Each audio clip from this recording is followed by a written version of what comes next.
Graça e paz, irmãos, estamos aqui mais uma vez, mais um domingo, gravando o culto de adoração ao Senhor.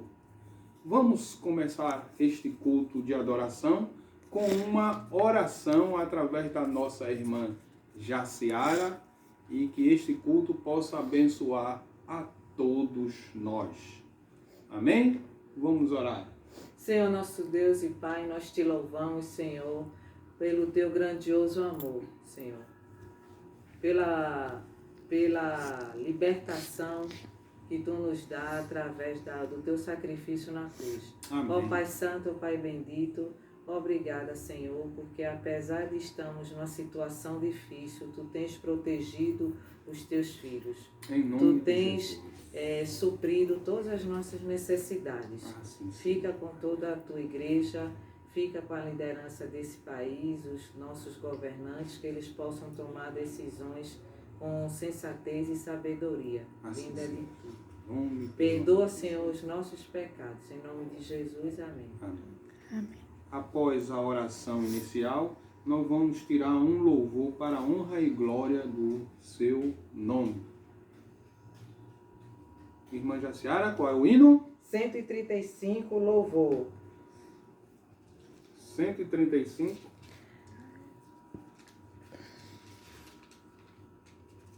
Vamos lá? Louvamos-te, ó Deus, pelo dom de Jesus, que por nós pecadores foi morto na cruz. Aleluia, toda glória, te rendemos sem fim.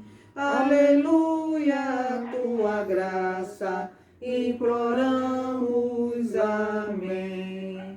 Louvamos-te, ó Deus, e ao teu Filho de amor, que foi morto, mas vive supremo Senhor.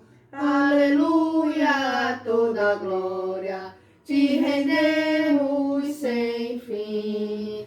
Aleluia, tua graça, imploramos, amém. Louvamos-te, ó Deus, pelo Espírito luz, que nos tira das trevas e a Cristo conduz.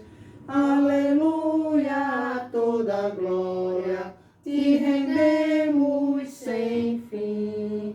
Aleluia, tua graça, imploramos, amém.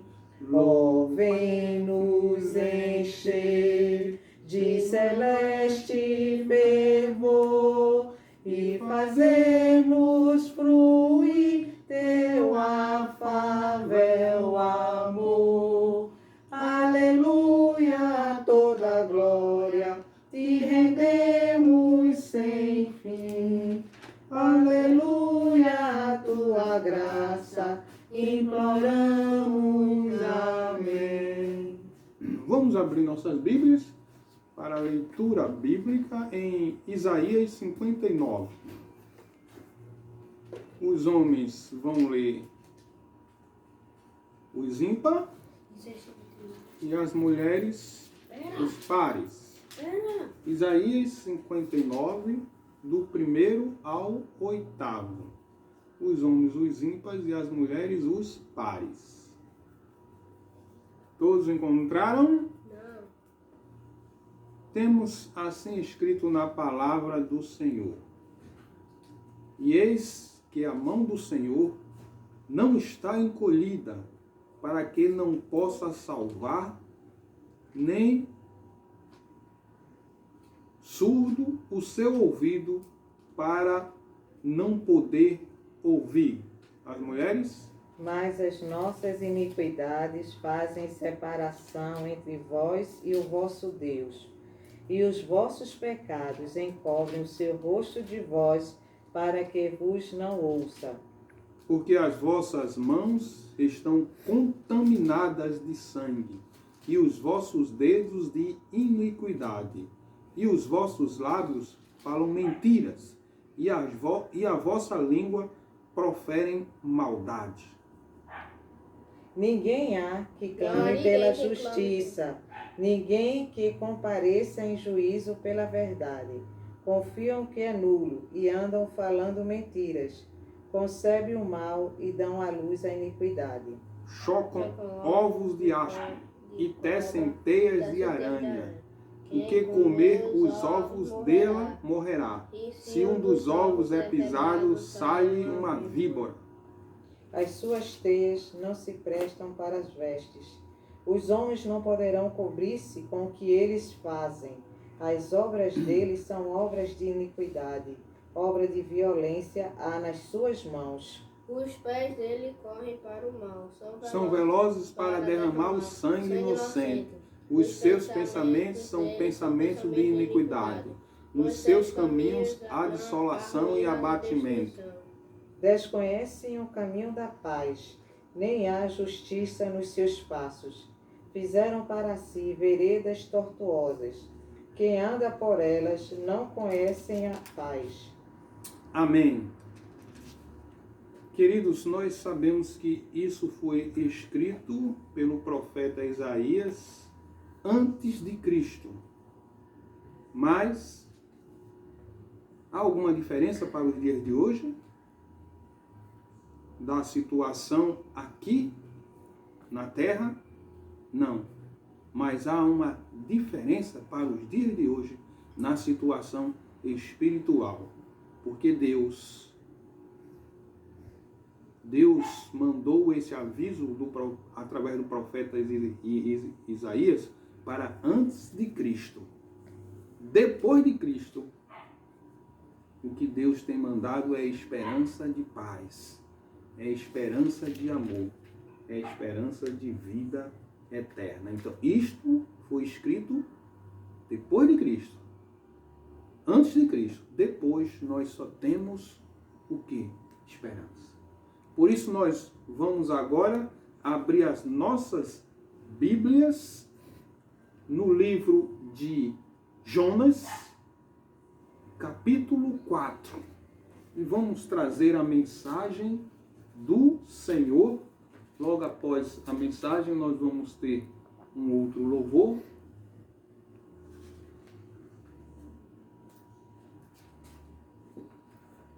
Jonas, capítulo 4. Enquanto a igreja procura. Já achei. Jonas 4, vejam o que está escrito. Nós vamos ler do 1º ao 4º e depois nós vamos pular para o versículo 11. Então, Jonas 4, do 1 ao 4º e o versículo 11. Com isso, desgostou-se Jonas extremamente e ficou irado. E orou ao Senhor e disse: Ah, Senhor, não foi isso o que eu disse, estando ainda na minha terra? Por isso me adiantei fugindo para Tarsis, pois sabia que és Deus clemente e misericordioso, e tardio em irás, e grande em benignidade, e que te arrependes do mal. Peço-te, pois, ó Senhor, tira-me a vida, porque melhor me é morrer do que viver.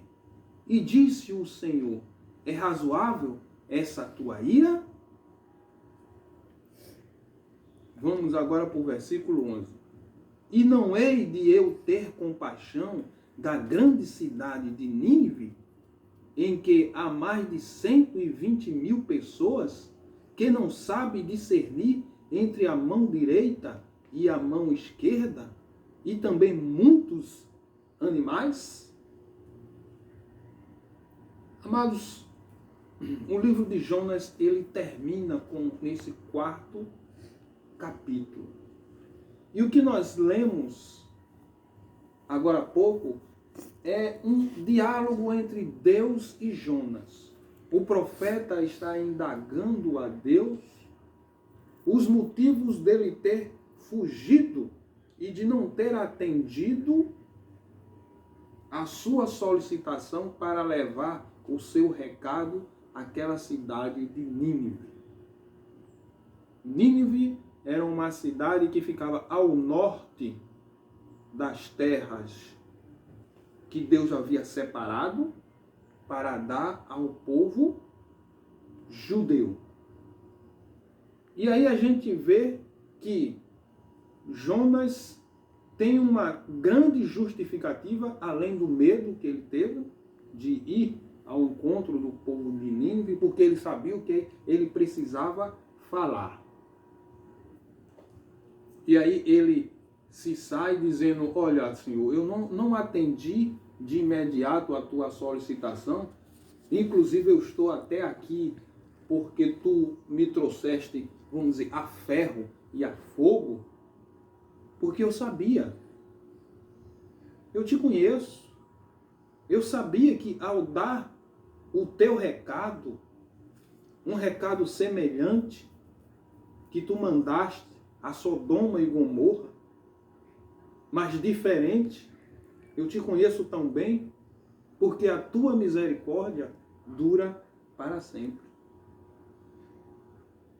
Eu sabia, por isso eu fugi, indo sentido ao contrário para Tarsis. Queridos, diante desse diálogo entre Deus e o homem, Deus e o profeta, ambos, um conhecia o outro. Deus sabia que Jonas ia fugir. E Jonas sabia que Deus poderia usar de misericórdia com o povo de Nínive. E aí eu concluo essa introdução dizendo: se Deus cuidou de não destruir o povo de Nínive, Deus está fazendo o que conosco? Deus está cuidando de nós. Deus cuida de todos nós. Ele sempre estará cuidando de nós. Isso é uma promessa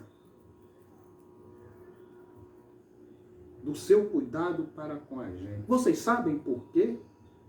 Se os ninivitas, que eram um povo cruel, eram um povo sanguinário, era um povo saqueador, era um povo de hábitos estranhos, era um povo que tinha outros deuses. Os ninivitas, eles adoravam Assur, que é o deus guardião, e adoravam Ansar, que era o deus sol.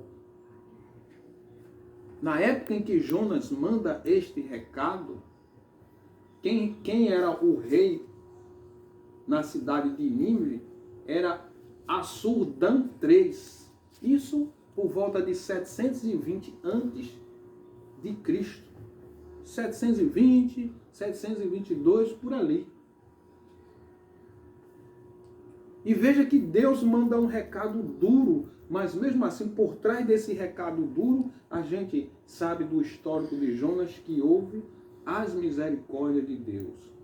Deus anunciou, através do profeta Jonas, que aquela cidade ela iria ser subvertida. Sabe o que significa subvertida dentro do recado de Deus? Seria arruinada, seria afundada, seria aniquilada. Aquela terra iria deixar de existir, tal como Sodoma e Gomorra. Mas Deus cuida da humanidade. Deus cuida tanto da gente que Ele teve misericórdia de um povo a qual o costume era dissolar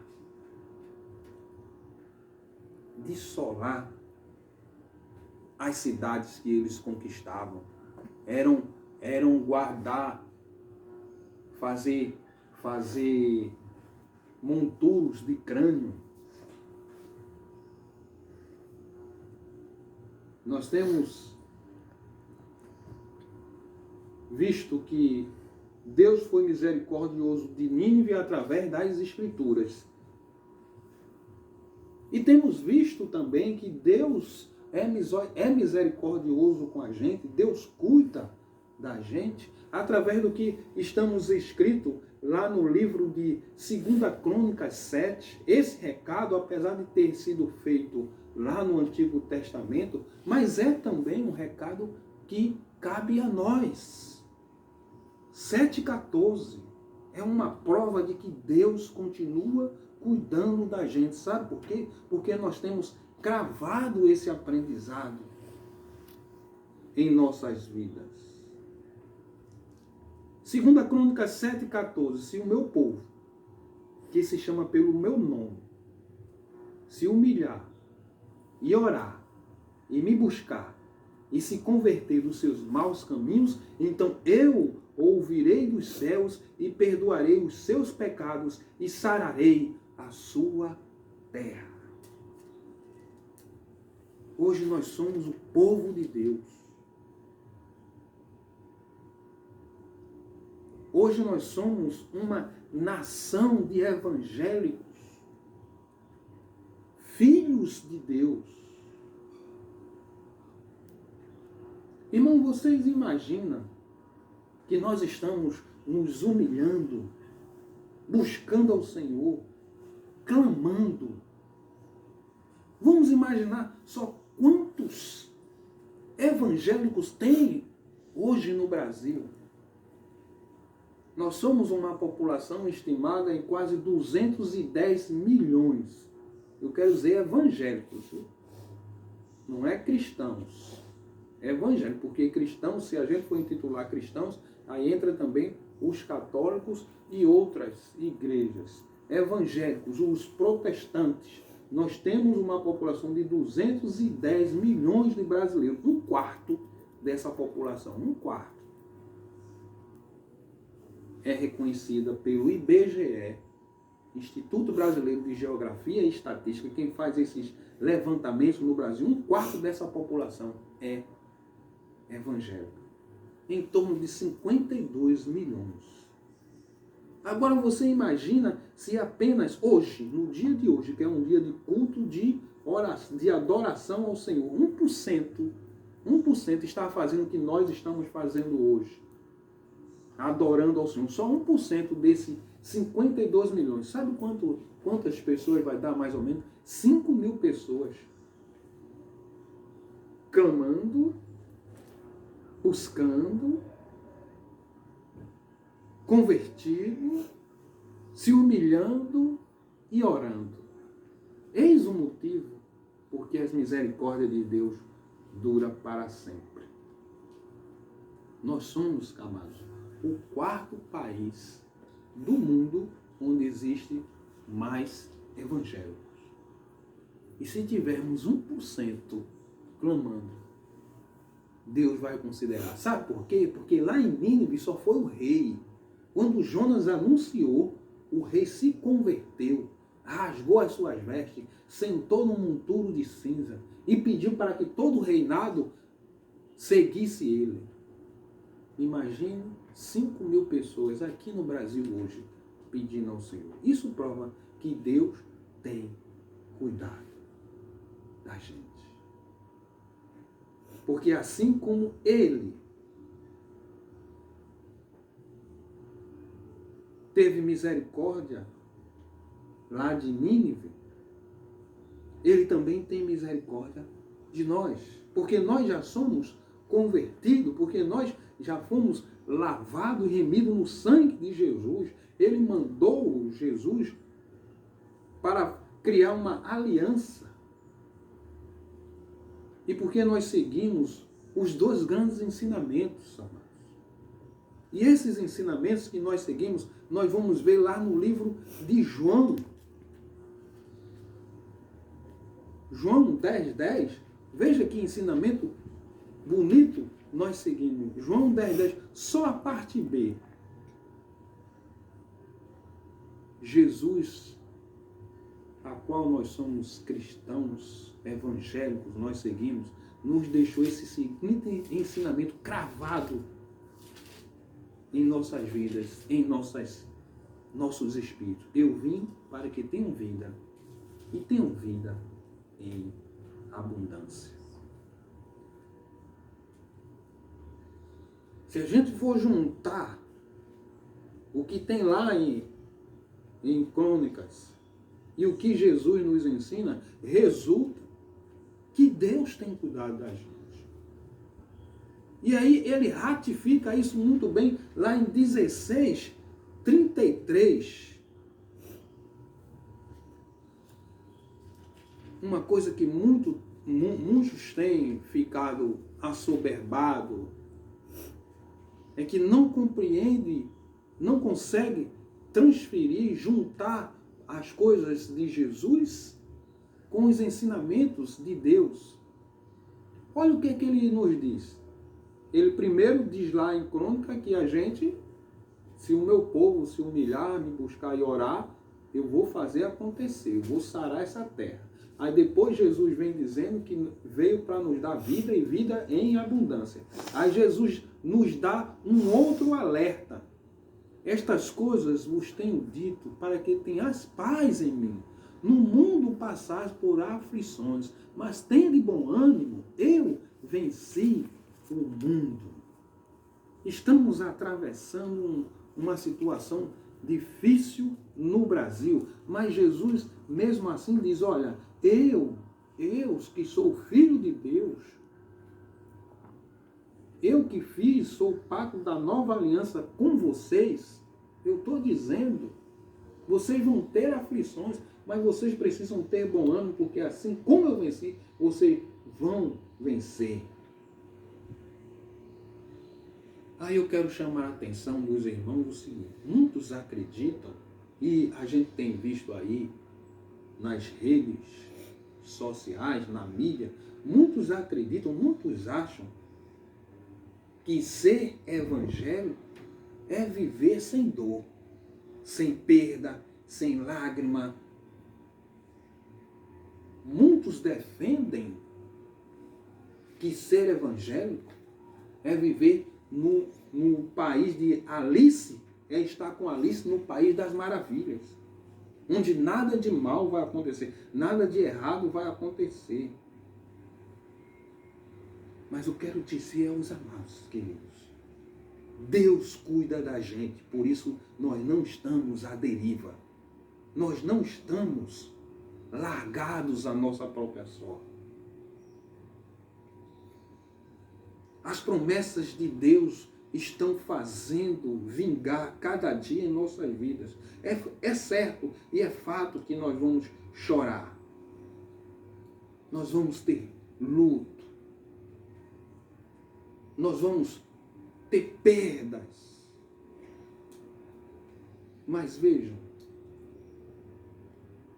que nós não estamos sozinhos. Porque Jesus nos fez uma outra promessa lá em Mateus 28, 20. E eis que estarei convosco até a consumação do século, dos séculos, aliás.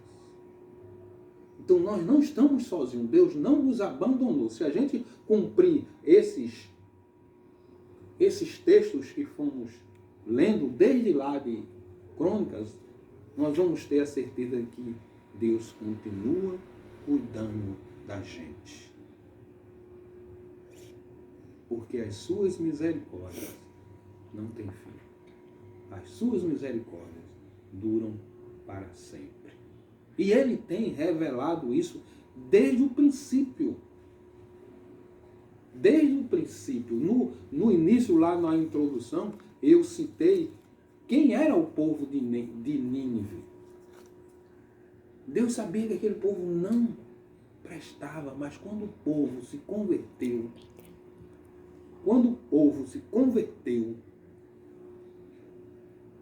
Deus teve misericórdia dele. E nós já estamos convertidos, meus amados.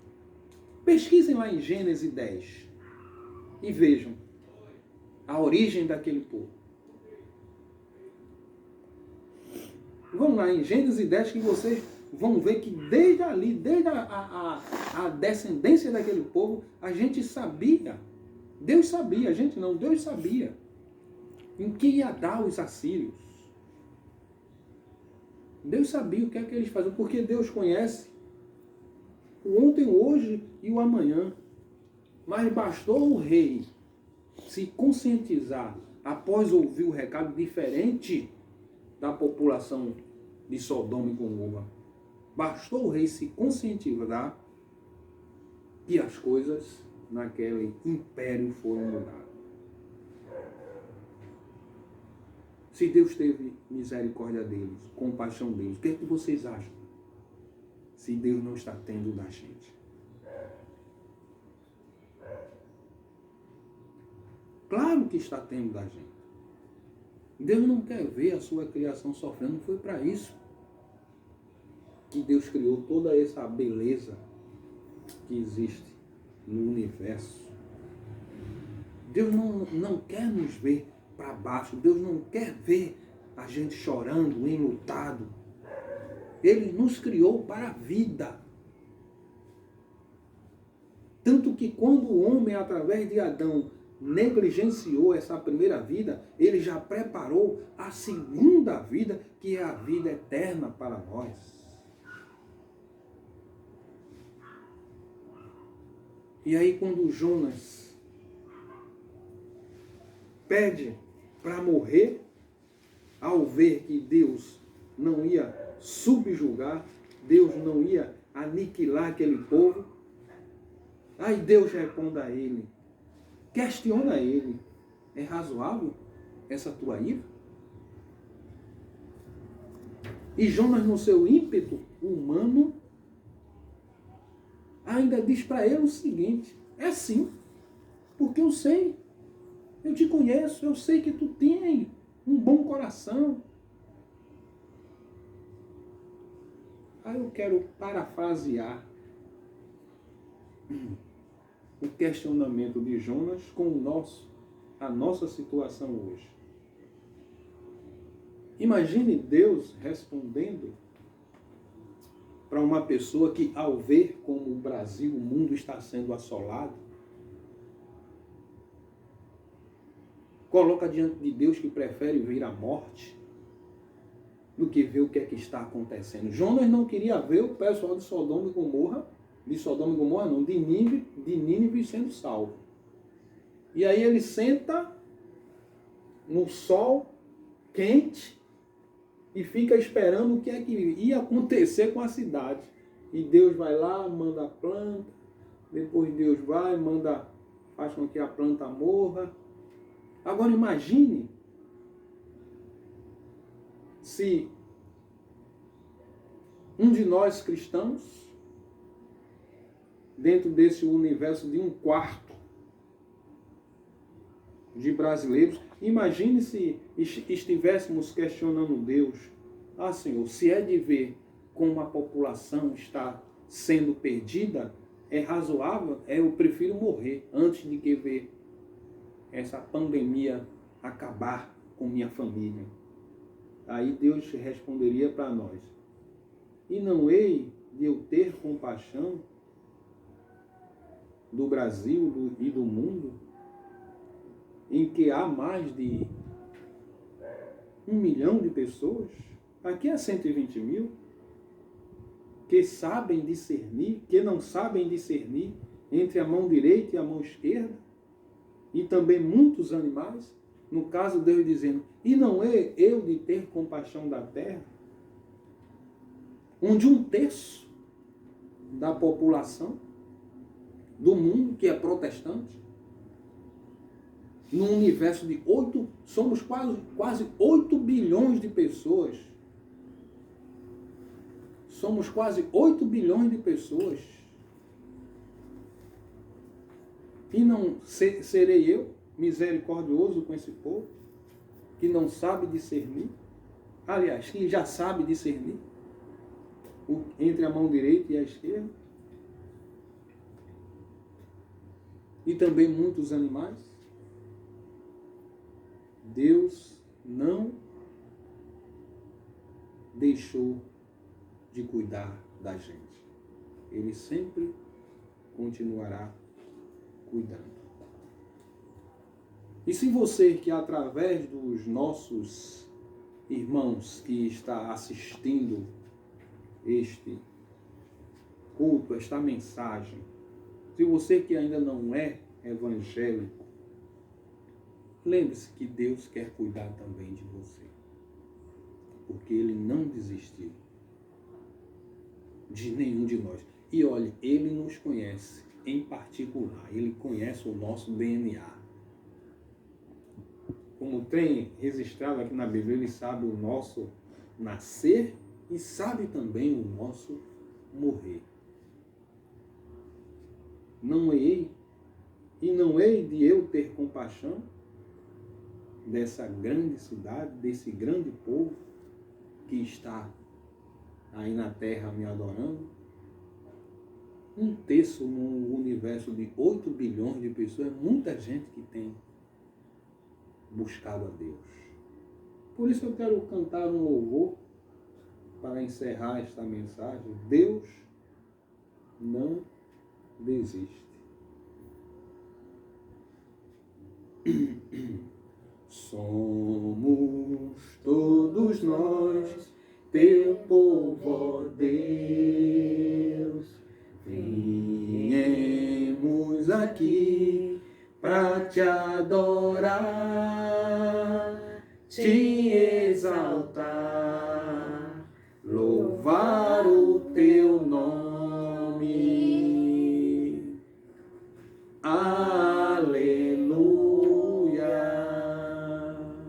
Saiba que Jesus, Ele te ama, quer te ver feliz como eu sou, mesmo que você se afaste dele, Ele continua a te amar, porque Deus, Ele faz o quê? Ele não desiste de você. Deus, Ele não desiste de amar você. Deus, Ele não desistiu de nenhum aqui embaixo. Deus, Ele continua cuidando da gente. A questão é que nós atravessamos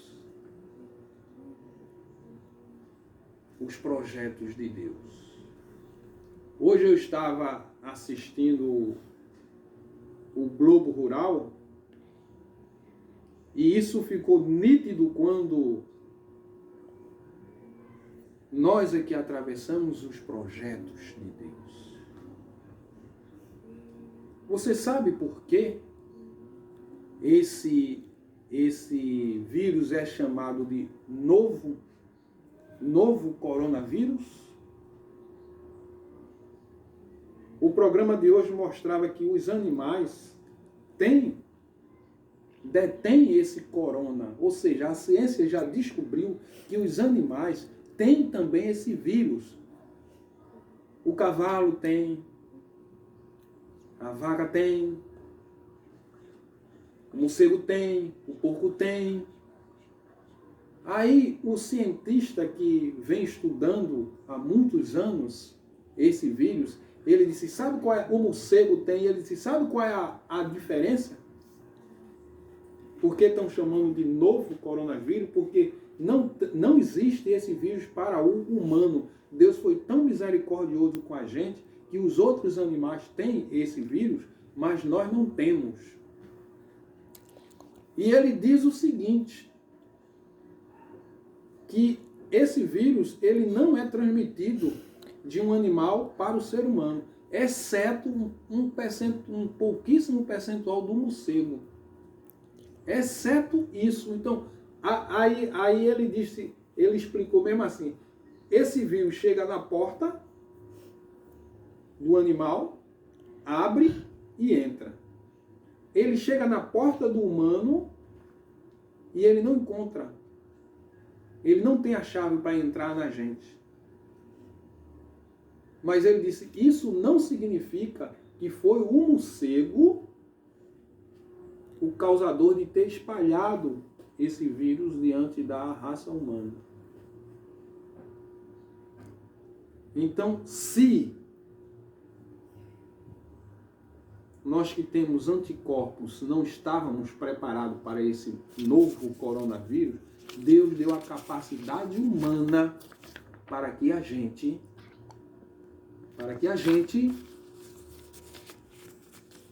ache uma vacina para combater esse vírus, que para a gente é novo, nós não temos ele. Deus sempre vai cuidar da gente, sempre. Enquanto estivermos aqui embaixo nesse plano, Ele sempre vai estar cuidando da gente. Meus amados, que ainda não têm Jesus como Senhor e Salvador de sua vida, coloque isso diante de Deus para que Ele também cuide de você. Amém, igreja? Amém. Eu quero comunicar que quarta-feira nós vamos voltar ao nosso estudo, vamos fazer o culto de oração e dentro do culto nós vamos continuar trabalhando sobre comportamento.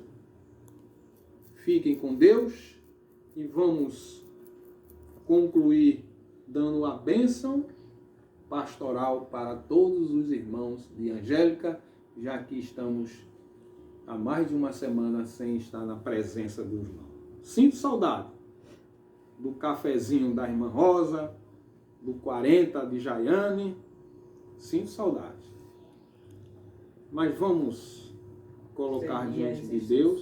Da OMS, o Ministério da Saúde continua. E já a senhora está anunciando aqui que a gente deve continuar seguindo as instruções da OMS, do nosso governador do estado, seguir as instruções do Ministério da Saúde do nosso estado, porque aquele lá de Brasília está fazendo coisa errada, o nosso presidente. Então não siga o presidente, siga o que está separando a vida para nós.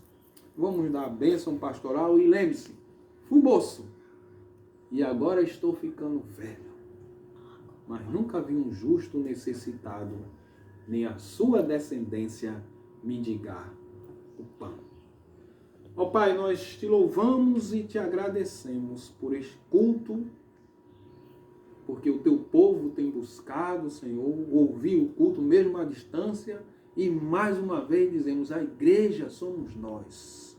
Estamos aqui como igreja aberta para ouvir e falar da tua palavra e para seguir os teus ensinamentos.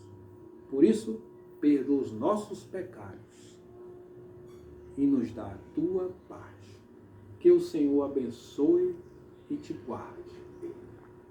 Que o Senhor levante o seu rosto sobre ti e tenha misericórdia de ti. Que o Senhor volte o seu rosto sobre ti e te dê a paz que excede todo e qualquer entendimento humano. A paz que nos faz vencer a cada dia o mal que está aí batendo as nossas portas. Esta é a bênção pastoral, no nome e pelo amor de Jesus. E a igreja diz? Amém.